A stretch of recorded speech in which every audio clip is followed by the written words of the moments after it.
dar paso a nuestra entrevista de este día. Y como siempre lo hacemos con los protagonistas de la noticia, como se lo hemos anunciado. Está con nosotros el padre Juan Carlos Garzón, es el secretario general del Congreso Eucarístico que se va a desarrollar en septiembre en Quito, Ecuador. Le damos la más cordial bienvenida al directivo de este Congreso Eucarístico. Padre, un gusto saludarlo. ¿Cómo está? ¿Cómo le va? Un placer. Mucho gusto, Marcos. Gracias por esta invitación y un saludo a todos quienes nos siguen por Panorama Informativo.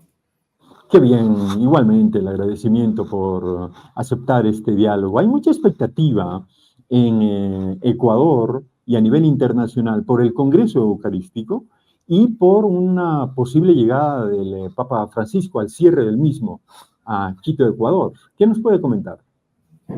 Bueno, estamos ya a las puertas del Congreso Eucarístico Internacional que se desarrollará del 8 al 15 de septiembre en Quito, Ecuador. El tema de este Congreso Eucarístico, querido por el Papa Francisco, Fraternidad para sanar el mundo.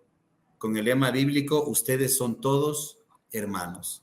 Efectivamente, estamos ya ultimando detalles de este encuentro. El Papa ha nombrado a un legado pontificio, digamos, un representante de él, para que nos acompañe en este Congreso Eucarístico, el cardenal Kevin Farrell. Él será ese es el delegado del Papa y lo estamos esperando aquí con mucho cariño en Quito, Ecuador. Desde luego, la expectativa es inmensa. Muchos dicen, no va a venir el Papa. Podría aprovechar para pasar por su tierra natal, la Argentina, y luego cerrar el Congreso Eucarístico Internacional en Quito, Ecuador. Bueno, hay muchos comentarios. Se espera, como lo ha hecho tradicionalmente, como lo hace oficialmente la Oficina de Prensa de la Santa Sede, el anuncio sobre este tema. Caso contrario, pues, ¿cuáles son las expectativas del mismo, padre? Bueno, el Congreso Eucarístico Internacional es el acontecimiento más importante de la Iglesia Católica en el mundo, porque es poner a Jesucristo en el centro de la vida de la Iglesia y del mundo. Es una manifestación pública de nuestra fe. Es decir, el catolicismo, el desafío que tiene es vivirlo precisamente en el mundo. Si no se vive la fe como encerrado en los templos, la fe no pertenece al ámbito de lo privado, sino que la fe tiene una dimensión pública. Y precisamente el tema nos lleva a un compromiso social, a un compromiso también ético con el mundo. Cuando hablamos de sanar heridas y la fraternidad como ese camino, también se nos recuerda que todos somos hermanos. ¿Por qué nos vemos como enemigos, digamos? Cuando somos hermanos, estamos en la misma casa común, que el Papa Francisco lo repite continuamente. Entonces, es un desafío y es un aporte también, digamos así, del catolicismo, pues, a la sociedad en general, al mundo entero. Y, padre, en este aporte a la sociedad y al mundo entero, como usted lo señala, no se descarta que exista un mensaje a los jefes de Estado, de gobierno, ante la situación que se vive, por ejemplo, en Sudamérica, el caso de Venezuela y el caso de otras importantes naciones del continente, pero sobre todo el tema venezolano. Es evidente que vivimos en un mundo herido y este mundo herido está en todas partes. Hay problemas que pues nos afectan a América Latina, ¿no? También en Europa. Por eso a este congreso vienen también líderes religiosos de todas partes del mundo. Por ejemplo, vamos a tener a un líder religioso de la Iglesia de Ucrania que nos va a compartir el testimonio de la pastoral en medio de una guerra, ¿no?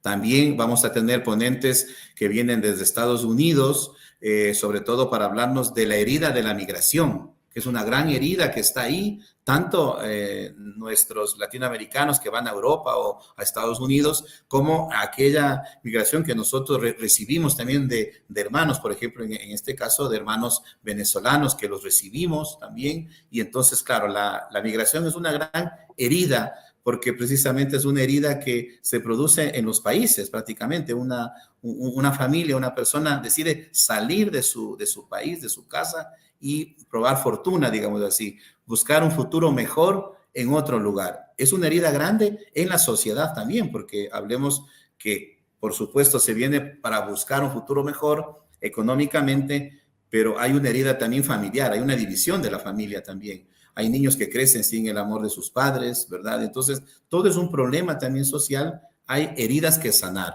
Por eso en este congreso vienen de todos los continentes a hablarnos de este mundo herido, pero asimismo a aportar, digamos así, como esta respuesta, como Cristo Eucarístico es el único que puede sanar estas heridas. Y como un católico comprometido con su fe, un católico político, un católico deportivo, empresario, ¿verdad?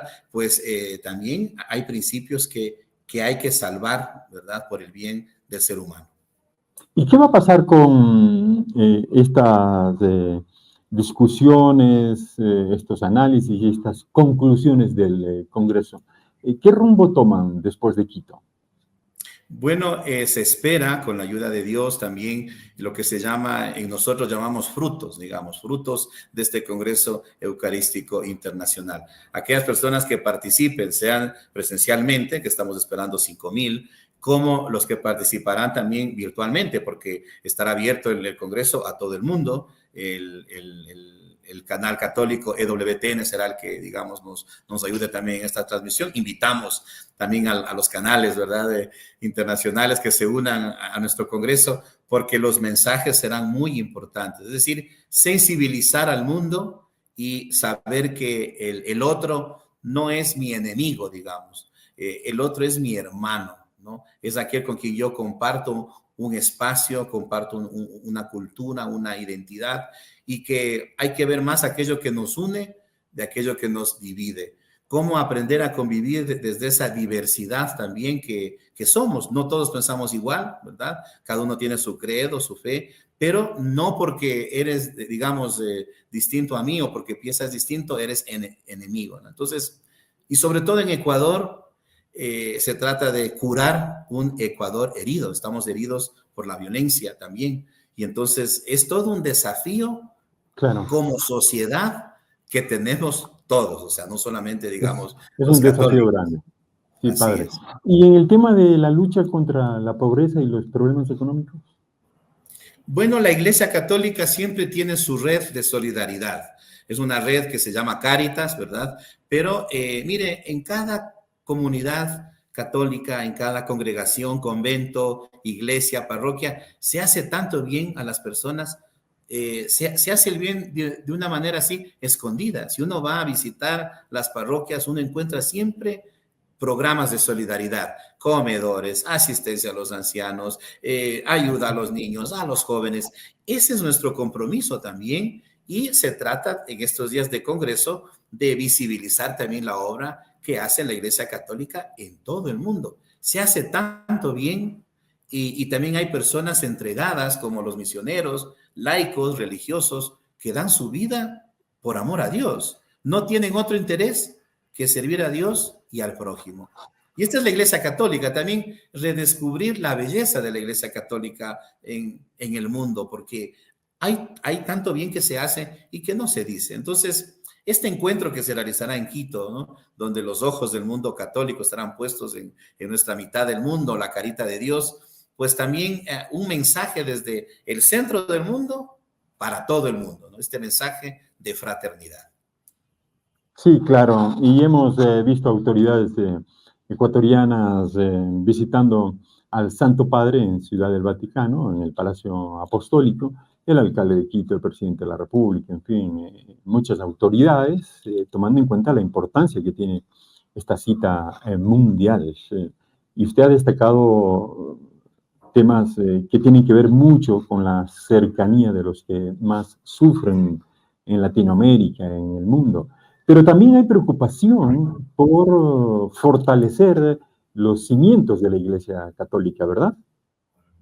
Bueno, claro, sabemos que la Iglesia Católica es una institución que camina por este mundo, y que también, pues, lo que se llama en latín y Ecclesia Semper Reformanda, es decir, una iglesia que siempre necesita purificación, es decir, la iglesia es santa porque la fundó Jesucristo, pero en su seno alberga a todos nosotros que somos frágiles, ¿no? Que lo que decimos somos también pecadores, digamos así, pero es precisamente esta redescubrir la belleza de la iglesia en el mundo. Y por supuesto, como cualquier institución, pues necesita siempre personas que den testimonio de su fe.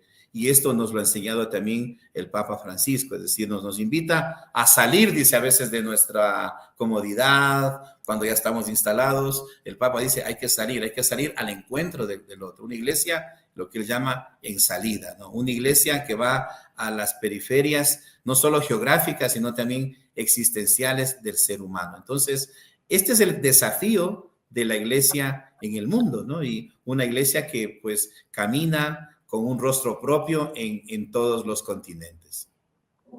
Padre, en la recta final de este diálogo, podemos anunciar a Latinoamérica y al mundo católico, ¿no?, que las conclusiones estarán en un pequeño libro que todos podrían tener acceso, compartir, ser solidarios, que es muy importante porque de este congreso la visión solidaria va a ser fundamental y sobre todo que llegue a manos del Papa, si es que no viene a la cita mundial. Bueno, por supuesto, nosotros tenemos un documento base que se llama de este congreso, un documento que se divide en 3 capítulos, que es un documento muy fácil de leerlo y es un documento que compromete también digamos, al lector, ¿no es cierto?, que se introduce en este documento. Se compromete también a sanar las heridas del mundo. Primero sanar heridas personales, familiares y luego también tratar de colaborar para sanar las heridas del mundo. Por supuesto, luego se publicarán las actas de este congreso, se realizarán subsidios para que este congreso se pueda trabajar en otras partes del mundo.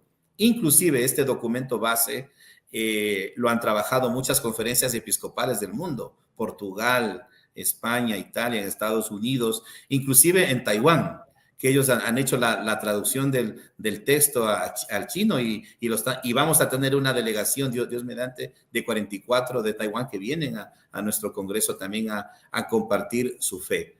Entonces sí, la Eucaristía no solamente, vuelvo a repetir, se lo vive dentro de una iglesia, solamente el aspecto de adoración eucarística, que es importante, la presencia del Señor, pero sobre todo Jesucristo quiere salir, digamos, al encuentro. Por eso, esas semanas del Congreso tendremos muchas celebraciones abiertas a todo el público, tanto la misa de apertura, donde más de 1,500 niños realizarán la primera comunión, la misa de clausura, la procesión eucarística por el centro histórico de las calles de Quito. Entonces son celebraciones grandes que precisamente manifiestan esta dimensión pública de nuestra fe. Padre, muchísimas gracias por este diálogo. Vamos a seguir informando de este evento internacional, de este evento mundial, que podría contar con la presencia en el cierre de su santidad el Papa Francisco. Estamos a la espera de las noticias y estamos en contacto permanente con la sala de prensa de la Santa Sede, ahí ubicada en la Plaza de San Pedro, para conocer un comunicado, información relacionada con el particular. Mientras tanto, seguimos trabajando como si todo esto sea una realidad. Muchas gracias, Padre, muy gentil. Muchas gracias, Marcos, y a todos quienes siguen este medio de comunicación.